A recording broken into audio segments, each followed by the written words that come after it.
Halo, selamat pagi Happy Investor. Kembali dalam acara NH Morning Flash hari Kamis 29 Juni 2022. Kita review dulu untuk IHSG di penutupan Rabu. Indeks minus 0,77%, ditutup pada level 6942. Value transaksi tercatat 11,5 triliun, di mana asing masih mencatatkan net sales 1 triliun ya, 1,006 triliun. Untuk data foreign buy ada di Bumi, Goto, Harum, Link, dan Astra Internasional. Untuk data foreign sale ada di BBRI, BBCA, BMRI, Inco, dan Antam. Nah, kalau kita tahu memang kemarin ya kekhawatiran mengenai GDP AS yang melambat di bawah ekspektasi itu juga menjadi sentimen pemberat IHSG, di mana kalau kita lihat penekannya ada di sektor transportasi dan logistik minus 3,29%, basic material minus 1,58%, dan juga industrial minus 1,57%. Nah, kalau kita tahu ya data dari ini consumer confidence AS di bulan Juni turun ke level 98,7, itu yang membuat akhirnya kekhawatiran terhadap resesi meningkat walaupun belum terjadi resesi di Amerika sendiri. Nah, ini pun juga akan membuat sikap hawkish yang lebih agresif oleh The Fed untuk menahan untuk menaikkan tingkat inflasi ke depan. Jadi ini yang menjadi kekhawatiran investor. Selain itu juga kalau kita tahu saat ini instrumen safe haven ada di USD dan di bonds, di mana kalau kita lihat dari dalam negeri sendiri benchmark untuk FR91 itu turun 5 basis point, FR90 juga turun 24 basis point. Ini pun juga akhirnya investor cenderung mengamankan aset ke safe haven tersebut. Nah, selanjutnya dari Amerika juga sendiri kita tahu memang Wall sendiri bergerak mix ya. Rilis Q1 GDP juga terkontraksi minus 1,6%, lebih tinggi dari survei konsensus yang minus 1,5%. Ini pun juga seiring dengan meningkatnya ini ya persediaan di Amerika dan juga minimnya belanja konsumen, itu akhirnya membuat terjadi perlambatan ekonomi di Amerika sendiri. Kita tahu personal consumption di Amerika sendiri itu memberikan kontribusi 70% terhadap perekonomian, yang hanya tumbuh 1,8%, itu jauh di bawah konsensus yang sebesar 3,1%. Nah, kita tahu pekan depan sudah masuk di bulan Juli, dan itu juga investor akan menantikan rilis kuartal 2 ya, laporan dari para emiten. Dan kalau kita lihat ini dari 130 perusahaan yang ada di S&P 500 itu telah di pre-announce dengan rasio negatif atau positif sebesar 1,7% atau lebih kuat dari kuartal 1 2022. Nah, ini pun juga kita tahu ya nanti pasti akan jadi perlambatan ekonomi, di mana kemungkinan kinerja dan juga margin perusahaan di kuartal 3 nanti juga akan sedikit ini ya berkurang ya, seiring dengan perlambatan ekonomi yang terjadi. Dan juga kita tahu kenaikan harga bahan baku dan kenaikan harga komoditas itu juga mengganggu rantai pasokan dari supply chain sendiri di Amerika. Kita masuk ke komoditi pertama dari PGSO. PT Palma Serasi menargetkan memproduksi minyak kelapa sawit sebanyak 218.440 ton dan inti kelapa sawit sebanyak 35.579 ton. Ini dilakukan untuk ini ya mereka melakukan peningkatan kapasitas dan juga potensi produksi baik dari sisi kebun dan juga dari pabrik. Komoditi kedua dari HEL tawarkan obligasi 553 miliar. Media Loka Hermina atau HEL menawarkan obligasi tersebut. Dana tersebut nanti akan digunakan untuk ekspansi, yaitu meliputi pembelian tanah, terus juga peralatan medis dan juga untuk modal kerja.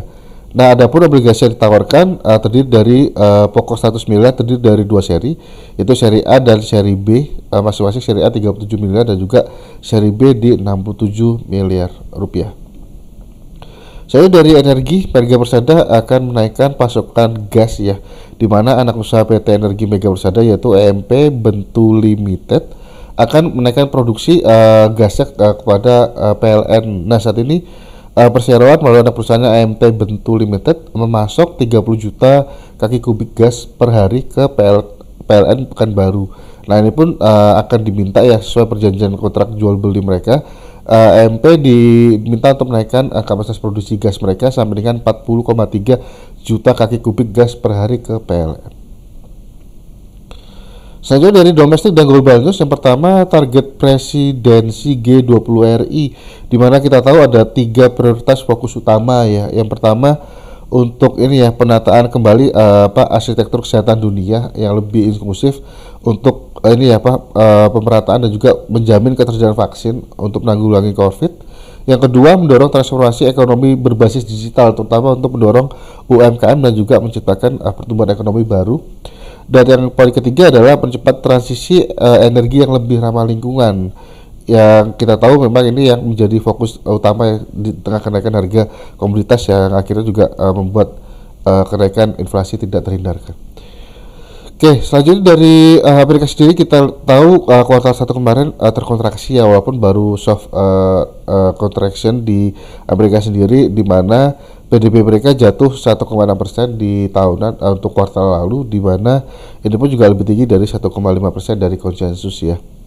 Ini pun juga penurunan PDB pertama sejak resesi pandemik 2 tahun yang lalu, di mana perdagangan mengurangi 3,23% dari PDB yang tidak direvisi. Ini pun juga boleh dibilang kalau kita dari ekonomi yang disebut kontraksi tidak akan lebih dari tingkat sekitar 1,5%. Jadi kita perlu cermati lagi untuk kontraksi di Amerika ini. Selanjutnya kita masuk ke Global Domestic Economic Calendar. Hari tanggal 30 ada US Job claims, dan juga nanti malam ada apa nih, PCE deflator atau core deflator month-to-month. Terus selanjutnya hari ini corporate calendar tanggal banyak banget. Tanggal 30 ada RPS nya TRJA, Tele, TBLA, Soho, SMDM, Siko, PNSE, Panin Life, Penin, PMJS, PGUN, Empo, Lucy, LPGI, ada KKGI, ISSP, IPCC, INPP, Gudang Garam, Gema, Fes, Enak, Cita, Budi, BRMS, Blitz, dan Binu. Hari ini ada akun dividennya Raja, PNBN, MFMI, Life, dan Harta, dan CSAP ya. Oke, dari teknikal hari ini diperkirakan indeks masih akan bergerak konsolidasi ya, dimana kita sepanjang minggu ini memang masih cenderung melemah, namun sifatnya saat ini udah di bottoming area. Semoga terjadi, kita butuh satu konfirmasi lagi di mana harusnya indeks posisi saat ini sudah cukup rendah, dan harapannya kita ada potensi rebound ya untuk ke depan. Untuk bulan Juli kita tahu pekan depan sudah masuk bulan Juli, dan harapannya ada investor juga menanti rilis semester 1 ya, dan diharapkan juga masih menjadi sentimen positif untuk menggerak ISG ke depan.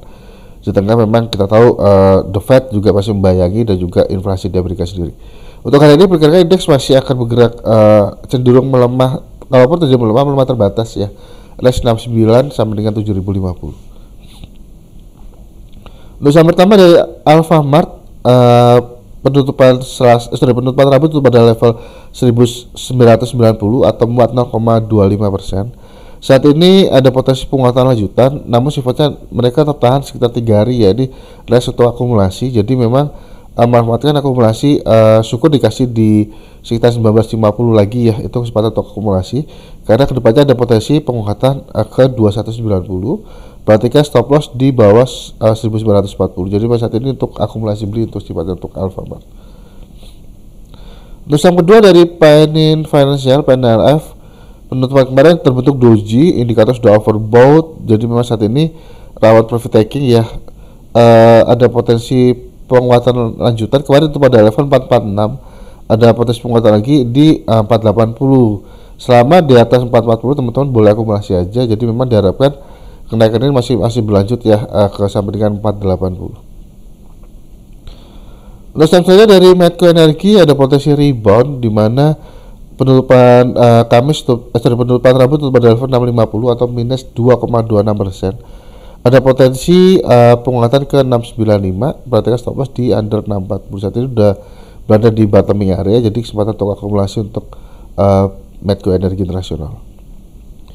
Selanjutnya dari ABA Maka Media, dia riding ya dari semingguan ini, dan ada potensi penguatan lanjutan dengan target price selanjutnya di 278, stop loss di 240. Kalaupun ada koreksi, teman-teman bisa manfaatkan akumulasi di sekitar 240-an. Penutupan Rabu itu pada level 248 atau muat 9,73%. Terus yang terakhir dari Inco Vale, saat ini juga terbentuk doji. Ada indikasi peluang untuk rebound di saham-saham metal. Perhatikan selama di atas 5.700 teman-teman boleh akumulasi beli, karena penurunan sudah mulai terbatas sekali, dan kedepannya sebenarnya masih bergerak konsolidasi ya. Untuk target terdekat di 6.325, cukup lebar range-nya, perhatikan stop loss jika under 5.700. Oke, sekian Morning Flash hari ini, happy trading, bye bye.